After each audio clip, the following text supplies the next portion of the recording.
Hello guys, for today's video tayo muna ay magpapaligo ng alaga dahil maganda ang panahon ngayon, mainit. Kailangan na natin paliguan ng ating alaga, ilang araw kasi siyang hindi nakapaligo. Nakakaawa naman at parang naiinitan na.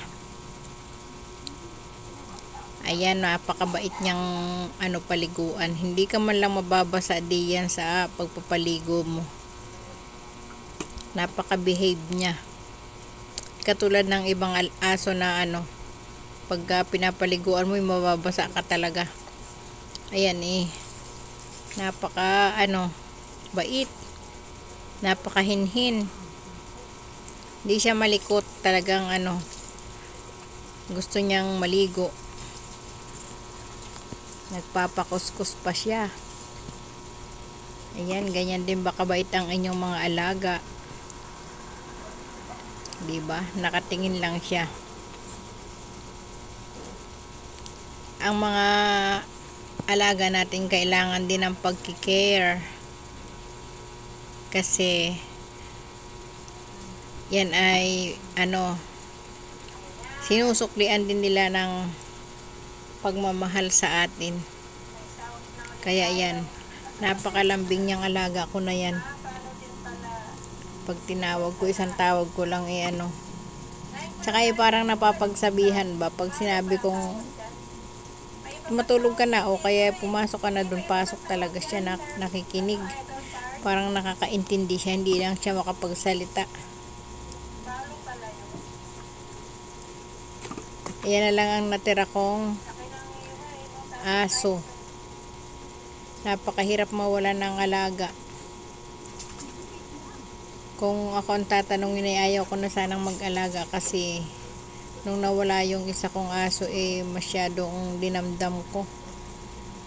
Ang kaso mo, hindi ko naman yan maialis sa akin dahil sa anak ko yan, sa panganay ko.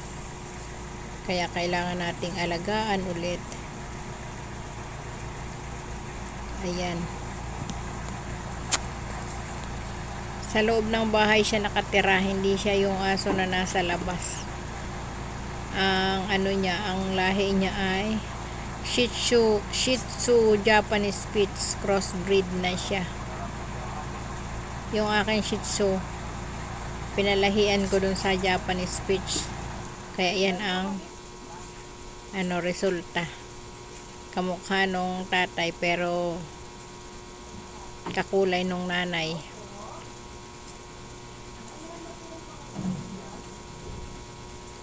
Nanay niyan ay maliit lang.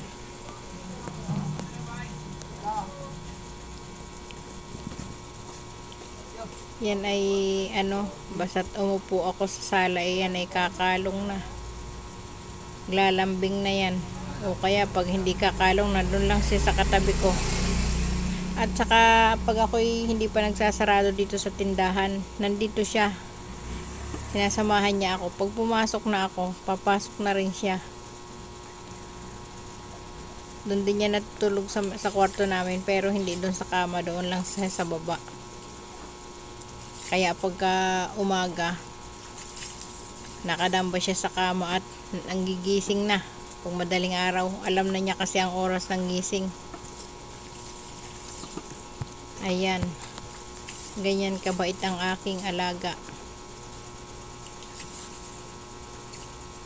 Tingnan mo, nakadalawang beses ko na siya sinampu pero hindi man lang ako nababasa.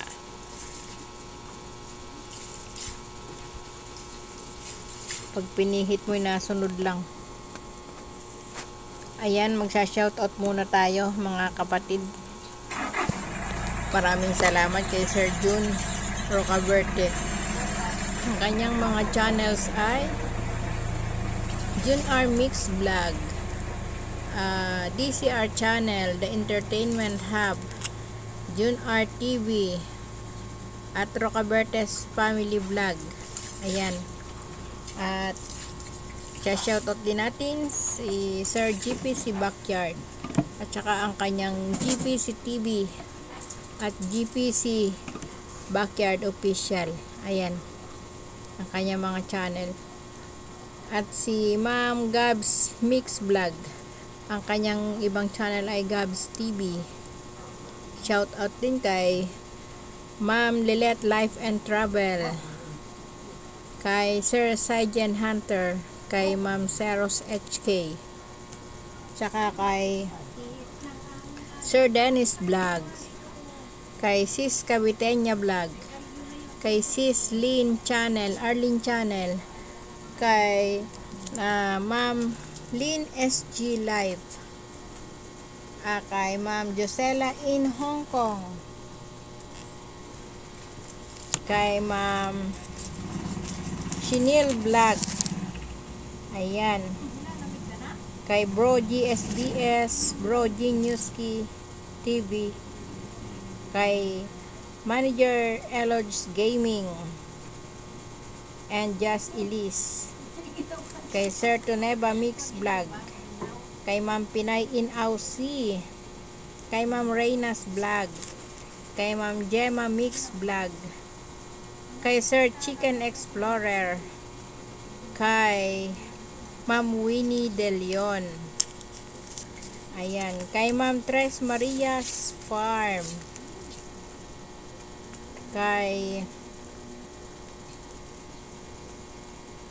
Ma'am L. De Los Santos Mix Vlog. At kay Sir ASC Variety Vlog. Kay Dream TV. Ayan, mega love shout out kay Mr. Lee Art, kay Ma'am Bing The Other Side, and Nalxy Gaming, kay Sir OJB. Ayan, maraming salamat. Kay Sir Eric Kids Story. Kay Sir Robert Sapungan.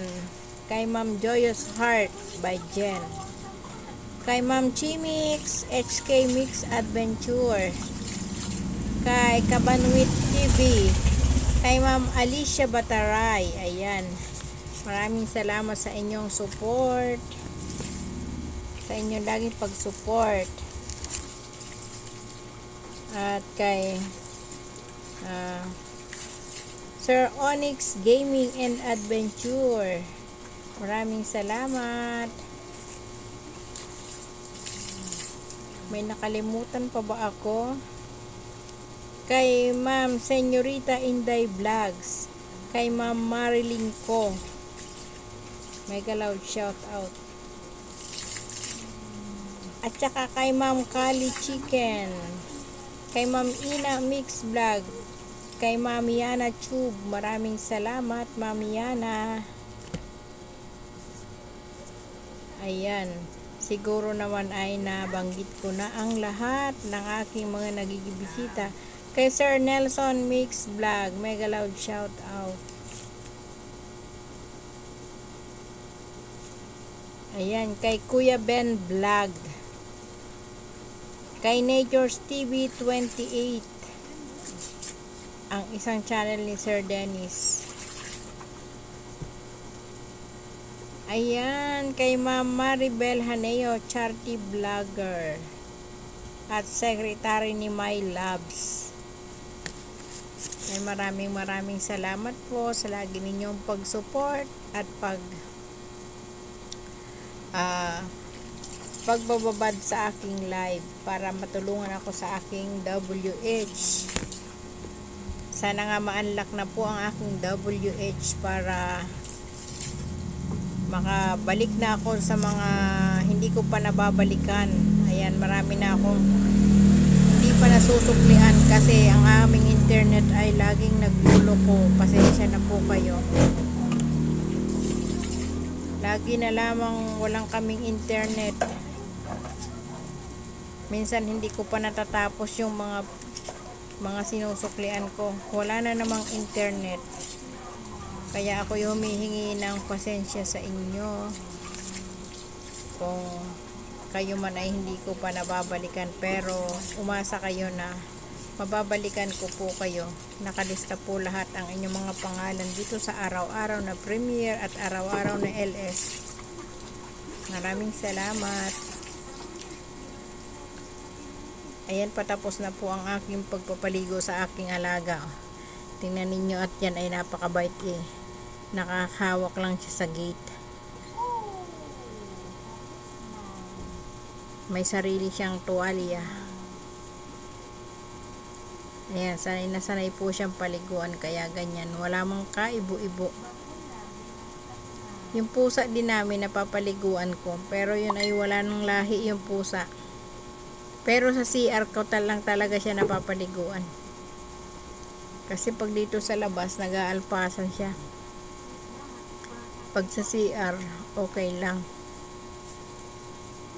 Sinasanay ko sila ng paligo lagi para maging healthy sila at malayo sa mga sakit at ganoon din sa mga insekto, mga kati-kati sa katawan.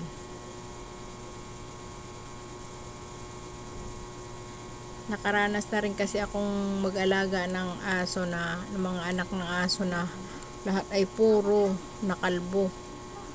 May sakit siya, may mga insektong kapipino na hindi ko makita. Kaya iyan. Yan, ang baby pa yan. Naging kalbo rin yan eh.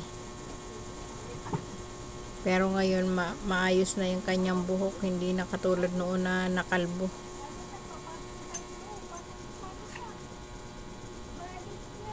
Kailangan lang ang tamang pagkikare sa ating mga alaga. At yan ay para na rin nating anak. Tingnan mo, wala siyang kaibo-ibo kahit kinakarga na. Malaking aso yan, pero hindi siya malikot.